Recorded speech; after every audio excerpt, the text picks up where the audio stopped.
달라스 신학교를 잘 아시죠? 미국의 달라스 신학교 총장을 지냈던 그 찰스 스윈둘이라는 유명한 아주 탁월한 강해 설교자가 있습니다. 얼마 전에 하나님의 부르심을 받아 소천을 하셨는데 저도 이제 그분이 굉장히 탁월해서 그분의 책을 다 사봤어요. 그가 요셉에 관한 책을 쓰면서 요셉이 어떤 사람인지를 두 단어로 요약을 했습니다. 그래서 요셉의 일대기를 두 단어로 나눈 기준은 뭐냐면 성공입니다. 성공 이전의 삶을 어떻게 묘사했냐면 성실성으로 얘기하고 있습니다. 그러니까 애굽의 총리가 되기 이전의 삶을 성실성, 인테그리티라는 저 단어를 사실 정확하게 번역하기는 쉽지 않습니다. 그러니까 삶에 대한 태도, 하나님에 대한 믿음의 태도, 이웃에 대한 관계의 태도, 이런 것들이 다 성실합니다. 관계도 잘하려고 그러고 섬기기도 잘하고 시키는 일을 잘하고 모든 면에서 믿음에 관해서도 성실한 거. 그 다음에 이제 애굽의 총리가 된 이후의 삶을 이제 성공을 했는데 포기브린스 바로 용서다 이렇게 얘기해요. 자기를 죽이려고 구덩이에 넣었던 이스마엘 상인에게 팔았던, 그래서 그것 때문에 보디주발에 갔고 또 억울하게 옥살이를 하고 또 술 맡은 가는 장이 기억도 안 해서 또 2년 옥살이를 더 하고, 형들만 생각하면 분노가 치밀르는데 그 형들을 사랑하고 하나님이 먼저 당신들보다 먼저 애굽으로 보냈다 얘기하면서 용서로 인생을 풀어갑니다. 그리고 마지막을 아주 대미를 휘날레를 너무 멋지게 장식을 하죠. 흠이 없는 인물. 자, 창세기 37장 12절 이하에 보면 요셉이 이제 아버지의 심부름을 하는 장면이 나오는데 읽어보시겠습니다. 시작. 그의 형들이 세겜에 가서 아버지의 양떼를 칠 때에. 아멘. 양치러 간 형들이 좀 잘 있는지 보고 와라. 심부름을 시켰죠. 그래서 요셉이 형들을 찾아갑니다. 야곱에게 있어서 세겜은 어떤 곳입니까? 참 기억하고 싶지 않는 거예요. 딸 하나 있는 디나가 그 부족들에게 다 겁탈을 당하고 강간을 당하는, 그래서 화가 나서 야곱의 아들들이 시므온과 레위가 거기에서 전부 다 할례를 받게 하고, 그리고 나서 할례가 다 시행한 다음에 그들을 공격을 해서 다 쳐 죽이는, 한 사람도 남자를 남기지 않고 다 죽였습니다. 살인의 아주 피비린내 나는, 기억하고 싶지 않는 곳이 바로 세겜이었다라는 거죠. 그런데 왜 또다시 그곳에 가서 양떼를 쳤을까요? 예. 세겜은 풀이 많은 곳이었습니다. 풀이 많았어요. 야곱이 약복 강가에서 주님을 만났습니다. 야곱이 이스라엘이 됐어요. 지금 거듭난 거죠. 불을 받은 거죠. 그리고 자기가 벌었던 재산 다 거의 형들에게 주고 그는 이제 어디로 갈까 고민을 했는데, 사실 야곱이 장자권을 빼앗고 자기 외삼촌의 집으로 도망을 갈 때 베델에서 돌을 베개하고 누웠는데 하나님을 만났지 않았습니까? 꿈속에 사닥다리가 놓여서 천군 천사가 오르락 내리락 했어요. 야곱의 소식을 하늘로, 하늘의 소식이 야곱에 내려오고, 그래서 야곱을 버리지 않겠다는 하나님의 놀라운 약속. 네가 다시 돌아올 때까지 내가 너를 지키겠다. 그런 약속의 말씀을 해주신 곳이 바로 베델입니다. 그러면 야복강가에서 그 기도, 거룩한 기도를 끝낸 이후에 베델로 올라갔어야 되는데 그는 세겜으로 갔습니다. 그래서 그 어려운 일을 많이 당했죠. 세겜은 풀이 많습니다. 양떼를 치기에 좋은 곳입니다. 사람이 보기에 너무 좋은 거예요. 베델보다 훨씬 좋아요. 근데 베델은 하나님이 야곱을 만나주신 곳이에요. 다시 그쪽으로 올라갔어야 되는데 방향을 잘못 정해서 그는 그렇게 되었어요. 아브라함과 롯이 심히 다툽니다. 목자들끼리 다투어요. 소유 때문에. 결국 롯은 소돔과 고모라 소할 땅을 다 선택을 하죠. 보기에 너무너무 좋았어요. 먼저 선택을 하니까 아브라함은 어떻게 네가 동하면 나는 서야겠다 하면서 아주 척박한 땅을 마련하게 되죠. 그러나 결과는 어떻습니까? 롯이 선택한 땅은 결국 불과 유황으로 다 망해버리죠. 그의 아내는 소금 기둥이 되죠. 사람 여러분, 눈에 보이는 것이 다 좋다고 해서 좋은 게 아니에요. 멀리 보시고 영적으로 보시고 욕심 사납게 하면은 하나님께서 그 인생을 축복하지 않아요. 아브라함처럼 그렇게 믿음으로 배려하고, 오늘 본문에도 세겜에 이제 딱 나오니까 성경의 줄거리가 다 연상이 되는 거예요. 또 그곳에 갔어요. 세겜에 갔습니다. 자, 요셉이 세겜으로 가는 도중에 형들은 도단으로 장소를 이동했어요. 세겜에서 이제 풀을 다 뜯은 것 같죠, 양들이. 그래서 저 북쪽으로 또 도단으로 갔는데, 사랑하는 여러분, 요셉은 순종해서 도단까지 갔습니다. 자, 형들이 안 보이면 일반 사람 같으면 어떻게 할까요?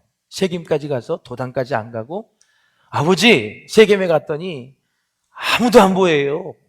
그래서 다시 돌아왔어요. 그곳은 90점. 그런데 막 수소문해서 찾습니다. 오늘 본문에 나와 있죠. 혹시나 7, 8명인데 양떼를 치는데 세겜에서 쳤다고 그러는데 어디로 갔는지 보셨냐고 다 수소문을 해요. 이걸 내려오면서 예루살렘 쪽으로 가까우면 괜찮은데 거꾸로 북쪽으로 도단에 더 멀리 가니까 그 성실성이 그 거리를 계산하지 않고 거기에 집중하고 있는 요셉의 모습을 우리는 연상해 볼 수가 있어요. 참 아름다운 모습이죠. 가다 찾았는데 도단 거기까지 간 거예요. 돌아오는 길은 또 얼마나 멀었을까 생각해 봐요. 자, 이렇게 아버지의 심부름을 끝까지 안수하려는 요셉의 성실한 태도를 우리가 볼 수가 있는데, 하나님은 이 모습을 보시고 이제 계속해서 요셉을 훈련시키고 연단시키면서 그로 하여금 총리가 되어서 그 총리의 직분을 잘 감당할 수 있도록 다각도로 지금 훈련을 시키는 모습을 우리가 볼 수가 있어요. 한마디로 요셉은 아버지 야곱이 시킨 일보다 더 많이 일을 하고 관심을 갖는 아주 성실한 17세의 소년이었다. 그런데 이 요셉의 형들은 도단까지 심부름을 하고 이제 온 요셉을 보자마자, 야, 너 이렇게 먼 데까지 어떻게 왔느냐, 뭐 수고했다, 빨리 와라 하면서 격려해고 위로해 주는 것이 아니라, 고맙다고 하는 것이 아니라, 야, 저기 꿈꾸는 자가 온다, 죽이자. 그것이 형들의 반응이었다라는 거죠.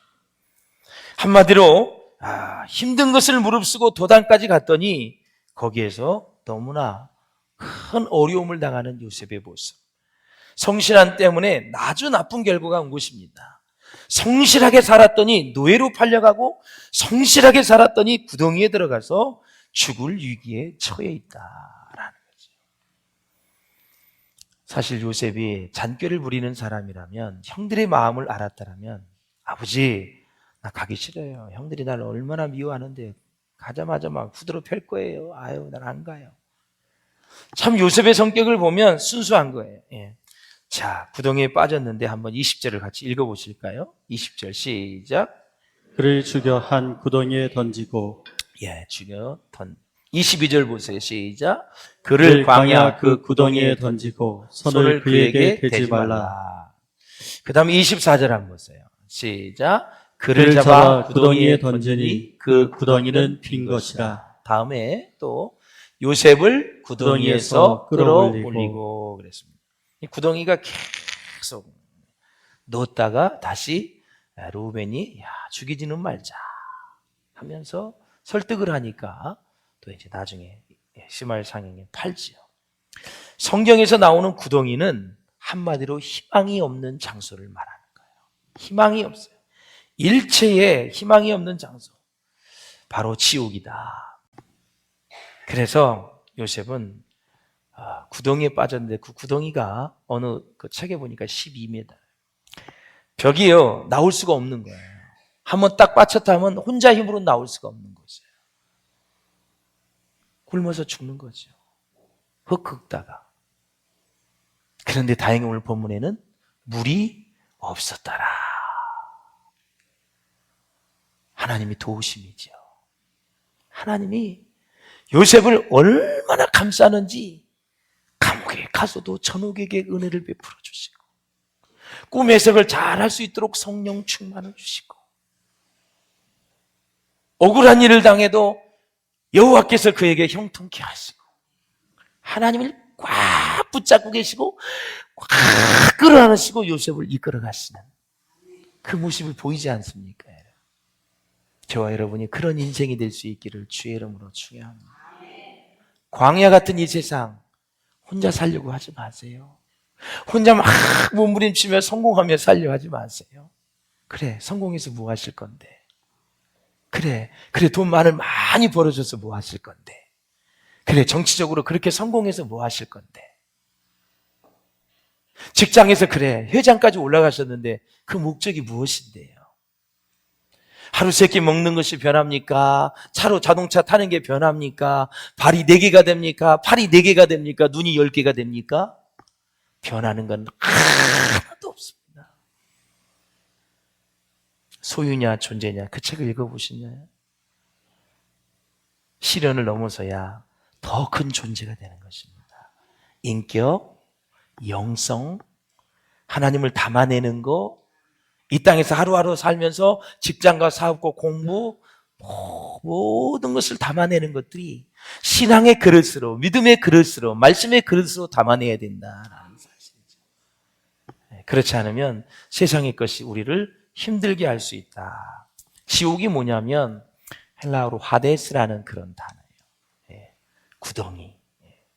성경에는 음부라고 나와 있죠.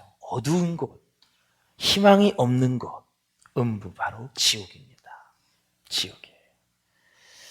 요셉은 갑자기 인생에서 희망이 차단되는 절망의 구덩이를 이제 경험하게 되죠. 사랑하는 여러분, 정리를 하자면 하나님 나라에서 지도자가 되려면 무엇보다 남들이 겪지 않는 그 수많은 고난과 어려움을 몸소 겪을 수 있어야 되고, 그것이 찾아오지 않으면 좋은데 찾아온다 하면 그냥 올 것이 왔다, 못 올 것이 온 게 아니라 올 것이 왔으니 하나님의 손에 내어드리자. 하나님이 이 어려움을, 이 고난을, 어떻게 이 시련을 내가 다스리게 하시는지 하나님을 기대하는 거죠. 그래서 하나님의 나라의 지도자에게는 2가지 자질이 필요합니다. 먼저 인간의 죄성, 이 타락한 본능에 대한 깊은 이해가 필요합니다. 인간은 겉으로 보이는 것과 그 중심이 완전히 다르지요. 모든 사람의 중심에는 그 어느 누구도 다룰 수 없는 깊은 죄성이 있다는 것을 우리는 깨달아야 돼요. 네, 사람이 죄성이 있어요. 죄성이 있다는 것은 저 사람은 나에게 잘못할 수도 있고, 죄를 지을 수도 있고, 나를 힘들게 할 수도 있고, 나를 괴롭힐 수도 있고, 나의 인생의 걸림돌이 될 수 있는 가능성이 있다는 것을 전제하는 거예요. 저 사람은 나한테 절대 그럴 사람이 아닌데, 하이 천만에 만만해. 뒤돌아서면서 웃고 가는데 내 앞에서는 화내다가, 인간이 바로 얼마나 간사한지를 아셔야 돼요. 그래야 속지를 않고 그 사람 때문에 어려움 당하지 않고, 그리고 가슴앓이 하지 않는다.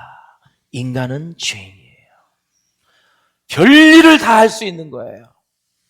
또 다른 하나는 그럼에도 불구하고 죄인을 사랑하시고 구원하시기를 기뻐하시는 하나님의 마음을 헤아릴 수 있기를 주의 이름으로 축원합니다. 하나님이 우리에게 능력을 주시는 것은 구원의 사역과 치유와 회복의 사역에 우리를 쓰시려고 지혜와 능력을 주시는 거예요. 또 한 가지는 어떤 인생의 어려움이 와도 하나님이 나를 사랑하신다는 거, 이것을 추호도 의심하지 않기를 주의 이름으로 축원합니다. 하나님은 절대적으로 나를 사랑하신다. 세상이 두 쪽 나도 나를 구원하시는 분이고 나와 함께 하시는 분이라는 것을 확실히 믿고, 여러분 믿음이 흔들리지 않기를 주의 이름으로 축원합니다. 하나님의 사랑이, 여러분의 사업이 어렵다고 해서 흔들립니까? 직장에 어려운 일이 있다고, 자식들의 어려운 일이 있다고, 진학이 안 된다고, 취업이 안 된다고 여러분 믿음이 흔들리면 안 됩니다. 하나님의 사랑만 꽉 잡고 있으면 이 세상 것 다 이기고 나가게 될 줄로 믿습니다. 예, 그렇습니다. 예. 열심히는 살되 너무 세상 거에 애착을 갖지 말고, 부지런히는 살되 세상에 함몰되지 마시고, 최선을 다해 살되 인생의 목적은 잃어버리지면 안 되는 거예요. 그래야 우리가 인생에 혼돈이 없고 날마다 주님의 평안을 우리가 누리며 살 수 있다라는 거죠. 요셉은 어릴 때부터 하나님과 동행을 했어요. 17세는 사춘기입니다. 사춘기에 여러분 요셉이 있었어도 요셉은 거짓 없이 어떻게 저렇게 상처 없이 진실하게 불같은 시험 속에서도 순결하게 순종하는 자녀로 자랄 수 있느냐라는 거죠. 그것은 바로 하나님께서 요셉과 함께 하셨기 때문입니다. 어릴 때부터 하나님을 신뢰했기 때문에 그래요. 할렐루야. 그러므로 믿음과 순종은 나이와 상관이 없어요. 어린 나이 청소년기에도 성령이 임하고 하나님이 함께 하시면 믿음만 있으면 순종하며 사는 것이죠. 그래서 우리 영아부부터 유치부, 유년부, 초등학생, 청년 다 성령 받아야 됩니다. 불같은 주의 성령을 받아야 됩니다. 그것이 하나님의 축복을 종합 세트로 받는 가장 중요한 거예요. 주의 영을 충만하게 받아야 돼요. 요셉에게는 지혜와 용기가 있었어요. 요셉은 실력이 있고 리더십이 있고 지혜와 판단력이 좋은 청소년이었습니다. 요셉은 어려서부터 하나님을 마음에 품고 살았습니다. 하나님의 꿈을 가지고 살았어요. 여러분, 출처가 하나님이면 꿈과 비전이라 그래요. 출처가 내 자신이면 야망이라 그래요. 어떤 사람은 야망을 가지고 하나님이 비전이라고 하는 사람이 있어요. 그렇잖아요. 하나님이 주신 게 비전이에요. 내가 뭘 이루고자 하는 것은 그냥 야망이에요. 이걸 혼돈하시면 안 돼요. 하나님이 주신 꿈과 비전은 하나님의 능력으로, 하나님의 권세로, 하나님의 지혜로 이루어가는 거예요. 나를 통해서. 그러니까 내가 지혜를 받게 되고 능력을 받게 되고 권세를 받게 되는 거예요. 야망은 내 자신을 위한 거예요. 한번 떵떵거리며 한번 살아봐야지. 한번 높이 올라가서 한번 내 권세를 휘둘러 봐야지. 이런 사람은 야망에 사로잡혀 있는 사람.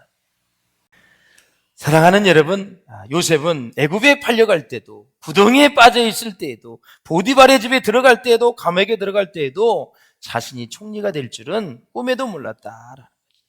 그러나 그것은 하나님의 섭리였고 하나님의 계획이었고 하나님의 비밀이었다. 사랑하는 여러분, 하나님의 섭리와 하나님의 예정은 다 지나고 나서야 아는 거예요.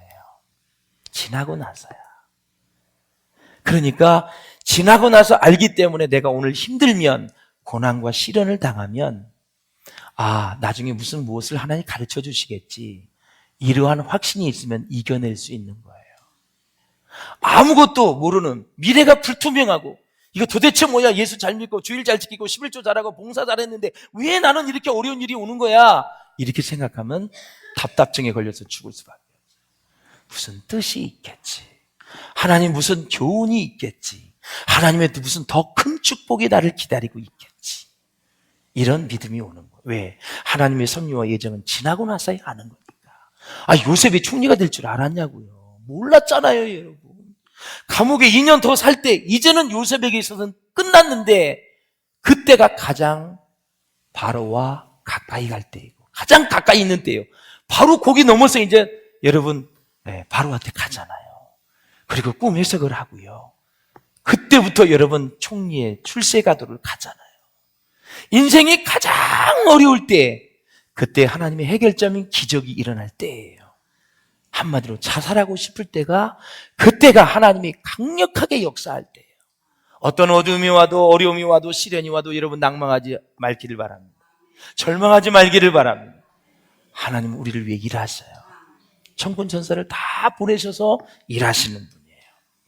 그러므로 사랑하는 여러분, 우리가 이 땅에 살면서 무슨 일을 해도 정말 우리가 하나님 탓 안 했으면 좋겠고, 환경 탓 안 했으면 좋겠고, 부모님 탓 안 했으면 좋겠고, 조상 탓 안 했으면 좋겠고, 우리는 다 하나님의 섭리와 예정 가운데 있다라는 사실을 잊지 마시고, 억울한 일을 당해도 주님의 십자가를 묵상하며 이겨낼 수 있기를 주님의 이름으로 축원을 드립니다. 자, 그러면 이렇게 인생에서 성실하게 살았는데 왜 이렇게 나쁜 결과를 맞을 수 있고, 왜 구덩이에 빠져야 되고, 왜 감옥에 가야 되느냐, 이럴 때 어떻게 해야 될까요? 첫째, 하나님께서 형통케 하심을 끝까지 믿어야 된다라는 사실. 그렇게 될 수 있기를 바랍니다. 자, 창세기 39장 2절을 보십시오. 시작. 여호와께서 요셉과 함께 하심으로 그가 형통한 자가 되어 그의 주인 애굽 사람의 집에 있으니. 요셉을 형통케 하신 분이 누구예요? 여호와께서 형통하게 해주셨다. 3절을 한번 보세요. 3절 시작. 그의 주인이 여호와께서 그와 함께 하심을 보며 또 여호와께서 그의 범사에 형통하게 하심을 보았더라. 아멘. 이 형통함을 누가 봤어요? 보디발의 집에서 다 보았어요. 놀라운 거예요. 다 보게 하시는 하나님. 예? 그런데 자, 37장 5절에 보면 형들이 요셉을 더욱 미워하였더라 그랬어요. 채소 것 때문에 미워했어요. 그런데 더 미워하게 된 계기가 요셉이 꾼 꿈이에요. 요셉 앞에 있는 모든 형들의 단이 요셉을 향해서 절을 하는 거예요. 해와 달과 별이 다 절을 하는 거예요. 그러니까 얼마나 기분이 나빴겠어요, 여러분. 그래서 11절에도 보면은 그 형들은 시기하되 그랬습니다. 그래서 이 미워하는 마음이 시기로 바뀐 거예요. 질투보다 더 무서운 게 시기예요. 이 시기의 마음, 미움의 마음은 계속 자란다는 거 아시죠, 여러분? 죄는 계속 자라요. 자라요. 그래서 정리를 하자면 저는 평생 목회하면서 항상 드리는 아주 부탁드리는 말씀이 신앙생활의 경건한 삶을 위한 가장 중요한 출발점의 하나는 뭐냐? 생각을 다스리는 거예요. 생각을 잘 다스려야 돼요. 생각은 우리가 하나님 앞에 나아가는 도구도 될 수 있지만 사단이 사용하는 도구가 될 수 있다. 우리 마지막으로 이제 성실함으로 살았는데 나쁜 결과가 나왔어요. 그때 어떻게 해야 되느냐? 두 번째, 하나님께서 큰 그림 속에서 나를 인도한다는 사실을 믿어야 됩니다. 큰 그림, 숲을 보라는 거죠. 어떤 장로님이 저에게 얘기해요. 제가 막 힘들어하니까 목사님, 큰 그림 안에서 생각하세요. 큰 그림 안에서. 틀린 얘기가 아니죠. 하나님이 나를 향한 계획이 있다. 큰 그림 안에서 나를 인도하신다는 사실을 믿어야 된다.